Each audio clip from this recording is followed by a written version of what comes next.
Welcome back to Capital Academy. Capital Academy is all about helping early stage and startup companies understand the space that they're in as they start their business, try to figure out how to grow their business, try to figure out where they're going with their business, but especially for those companies that are looking to raise capital.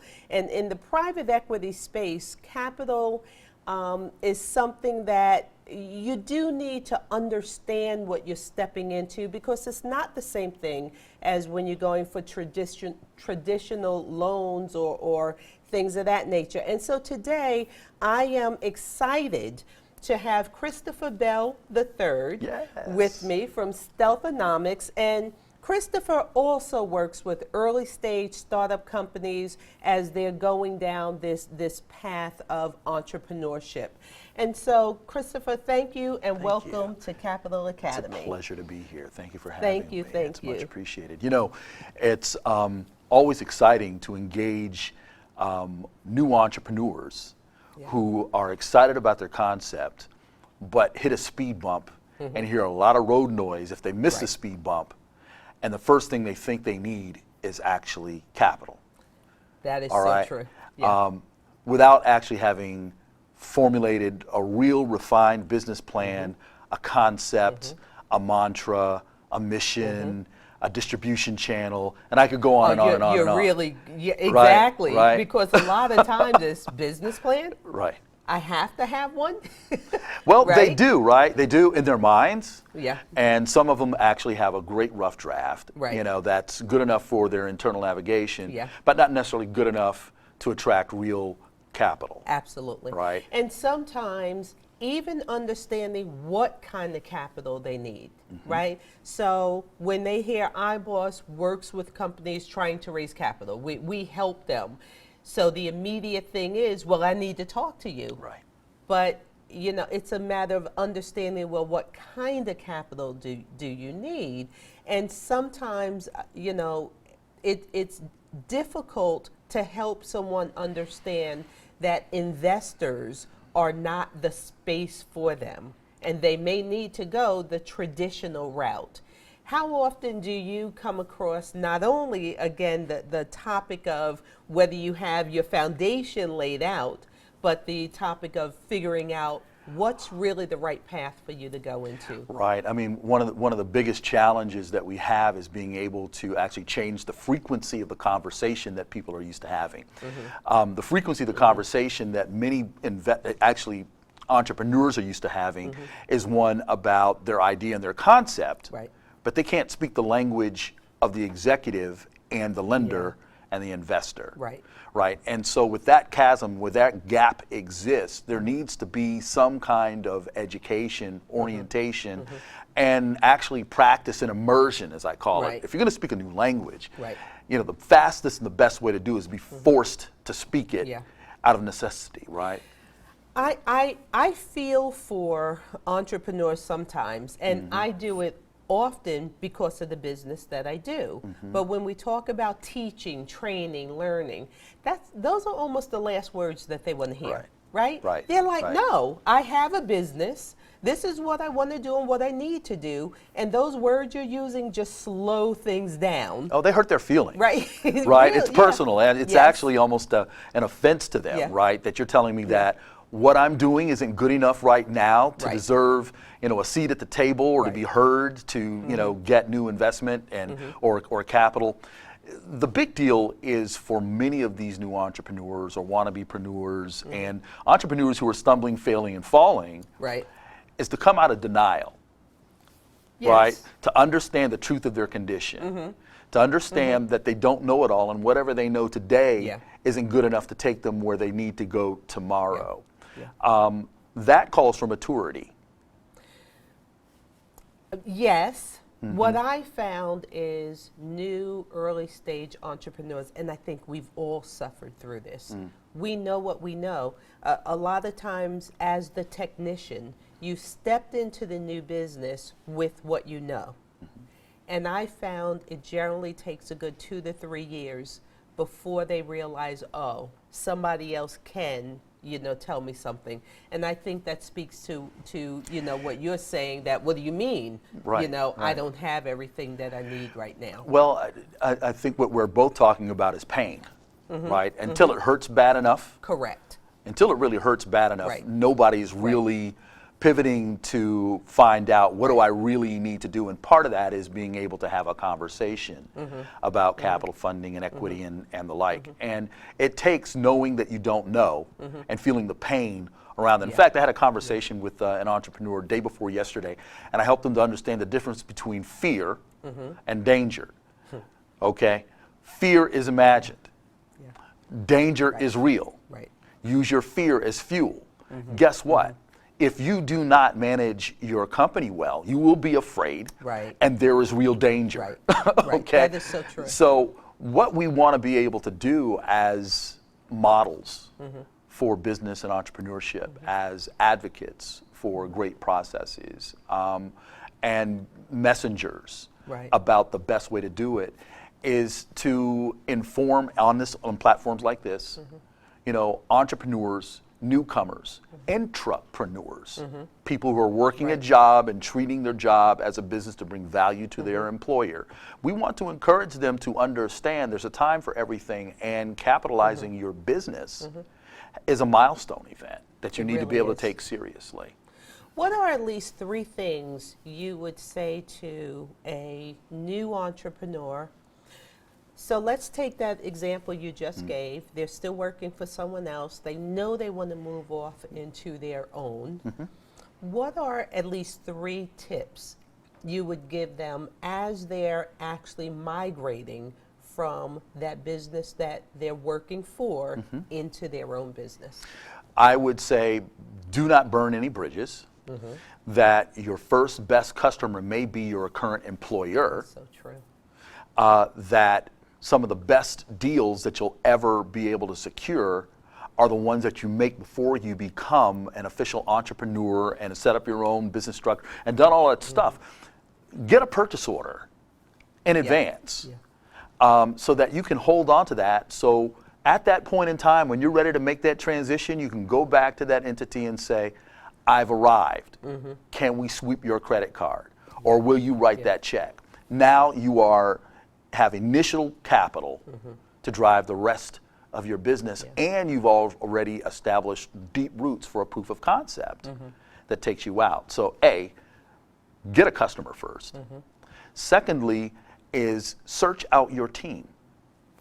Team is huge. Team is huge. Yeah. It can't be the Chris Bell show. It can't be, the Lorette show. It has to be a team. And the quality of your team is going to determine both the velocity and the trajectory of your business. That's right. When people look at my business, they don't look at me. They look at the team that I have around me. Right. The Achilles heel for most businesses is that single individual who does it all. Yeah. And they're good at it. Yeah. Yeah.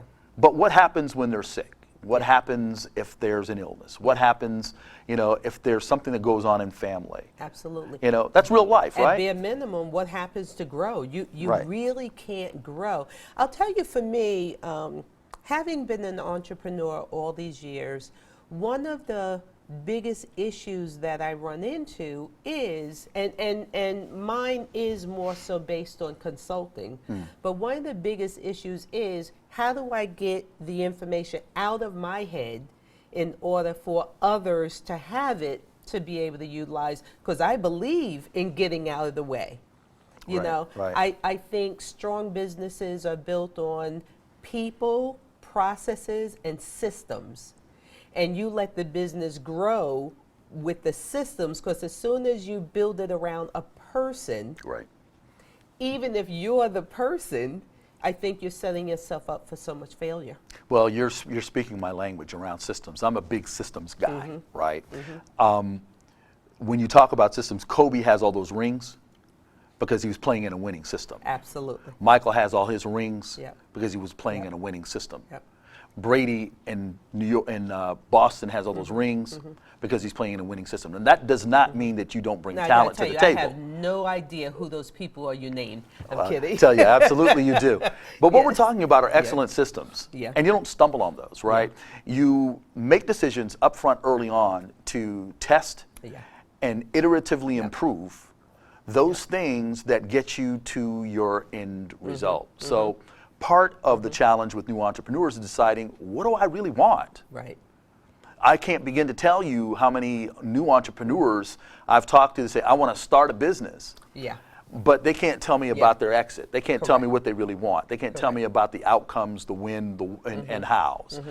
And where that isn't in place, there's a major disconnect in the inability to drive systems and build systems that will matter for the long haul. And that long haul could be as short as a year, depending on how Right. great the business is, Right. or 5 years. The big deal, though, for us is being able to help entrepreneurs understand that what they do today, the team they put together, and their willingness to get comfortable being uncomfortable Yeah. is Yeah. huge. Yeah. There is a proliferation of messaging about nirvana around entrepreneurship. You know, this is a great thing. I get to wake up and do business in my BVDs, and Right. you know, I Right. work at my It's blah blah blah my blah. It's business. my business, right? Yes. Those are half truths, Right. right? The other half of it is that most entrepreneurs are only making $40,000 a year. Okay, that is scary Yeah. for a lot of us. Right. What I'm looking to do, and what most people want to be able to do, is put systems in place, scale teams, and do what you were talking about. Share information. How do I get this genius Yes. out in a place, in a space where other people can capture it? Here's the biggest disconnect I found: lack of the willingness to get coaching. Yeah. Okay. Yeah, and I think that goes back Yeah. to something we said earlier that, you know, a newbie believes they know it all already. Why would I need to not only find, but spend money, right, for a coach? One of the other things that I wrestle with today is the sacrifices that it takes to be an entrepreneur, to be in business for yourself. And I think, again, that's something that is heard but does not penetrate. You know, Right, right. there are some real pains to being an entrepreneur, being on your own. And if you go into business just because you think that business is a good money maker, when you reach those points of pain, most of the time you can't stand up to what's going on. So you do have to sort of really buy into what you're doing. You gotta like it, you gotta love it. Because if you're gonna bump up to a hard wall, you have to have the resolve, you know, to Right. really work through it. Right, Because being in business is not easy. Absolutely. You know, you really, in my mind, you have to be legacy focused. Anything that you're starting to do new Right. is going to be rough and tough. It's like going to the gym for the first time, lifting weights or running and saying, oh my God, that's terrible, I'll never do that again. Right. Right? Right. Well, no, that's not what you do. You go back in and you do it over and over and over again until your mindset changes, until your body adapts, until your lifestyle And how about if you adapts. created something new? you Yeah, know, it's yeah. one thing going into business that's an industry that's known, or just what you do is something that's known. You're just trying to take a slice of pie out of it. Think about the software developers that just create a new process, a new app. You have to be able to really stand up to the test of time. Right. Right. For those kinds of people, and well, for entrepreneurs in general, I like to pull the sheets off of the mess. You know, it's hidden in press. Right. But really, most of the entrepreneurs I know who are doing very well that you would never know are extraordinarily lonely. That's very true. Okay. Yeah. They're lonely people out of almost necessity. Yeah. How do I share my passion, Yeah.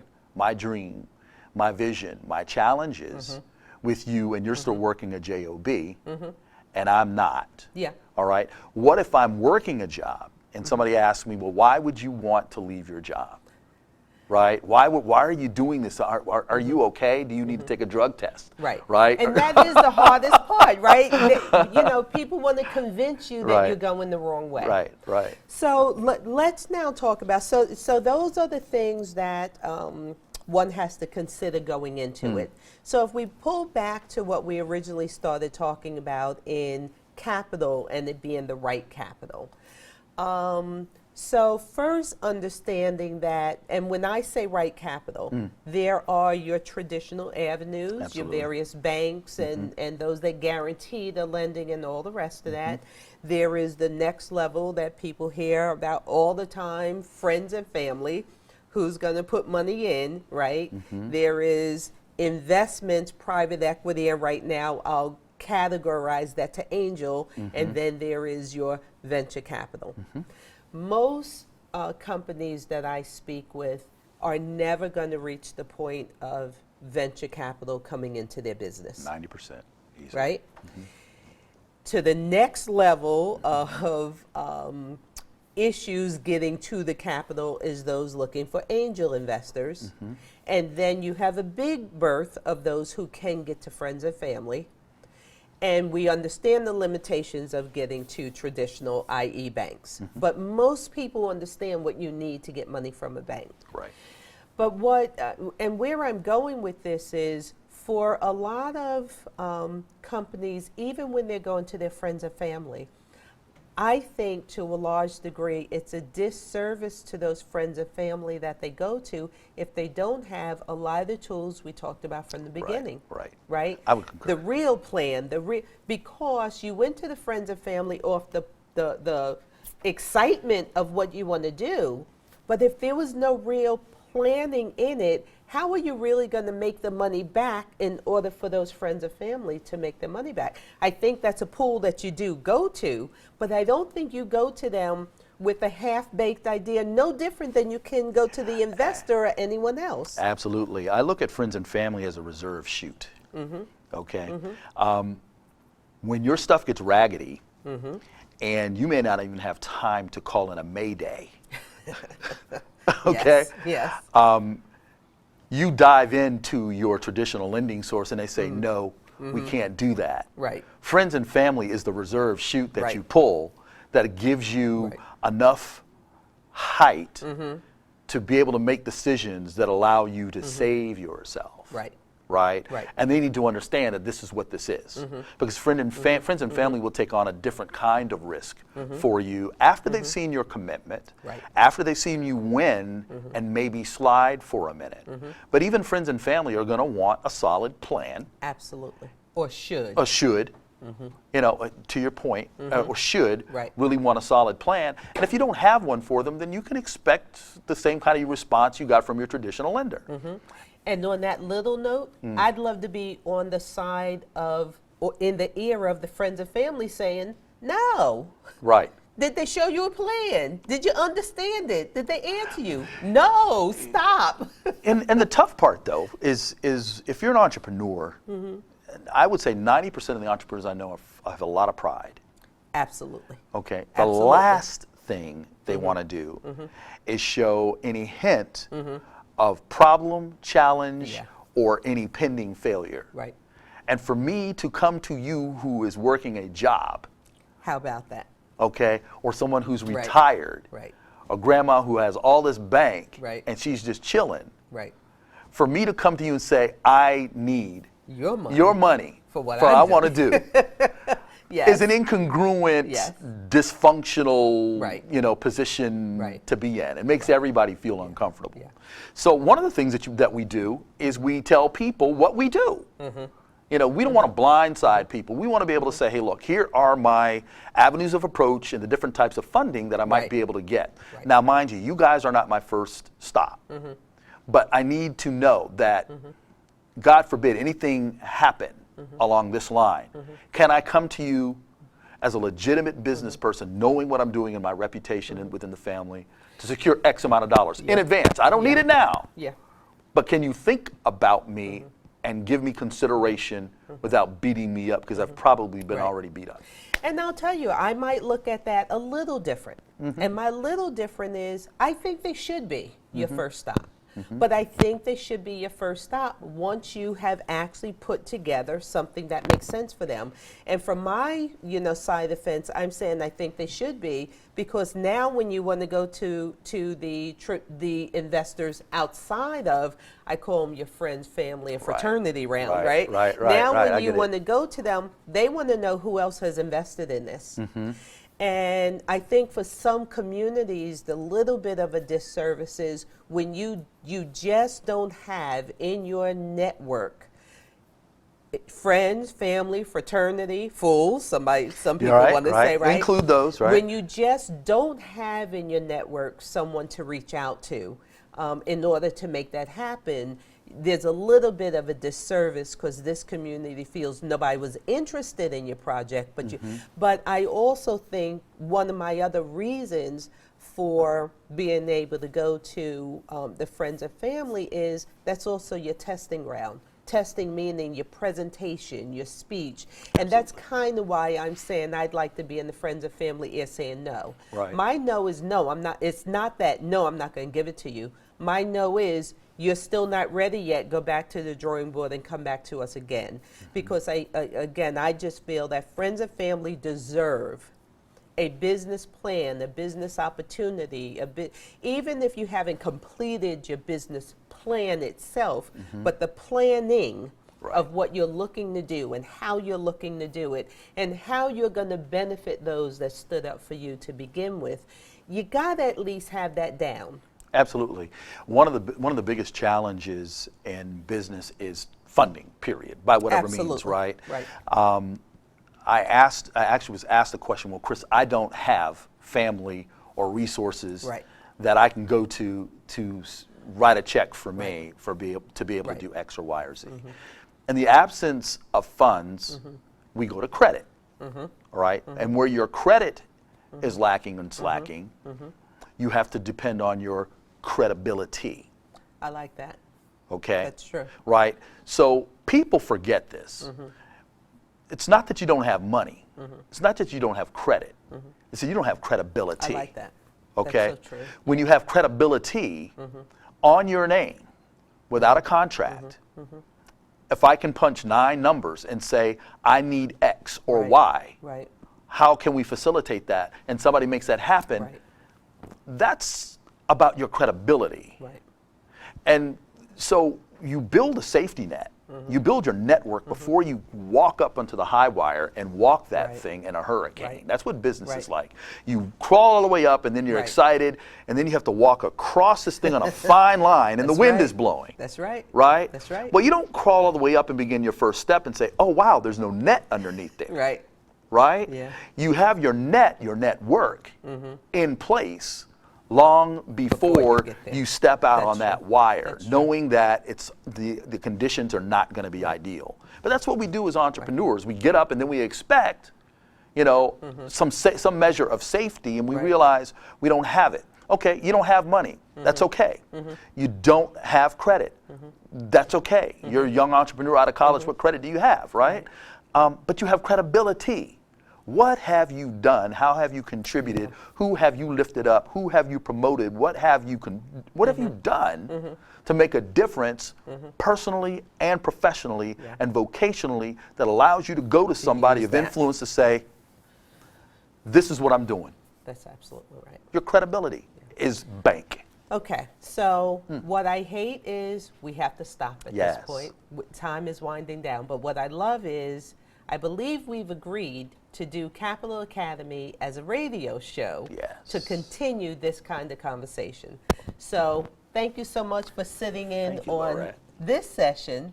And I look forward to being with you again, having these kind of conversations and being able to bring it to the audience of those who do find information that is worthwhile for them in watching Capital Academy.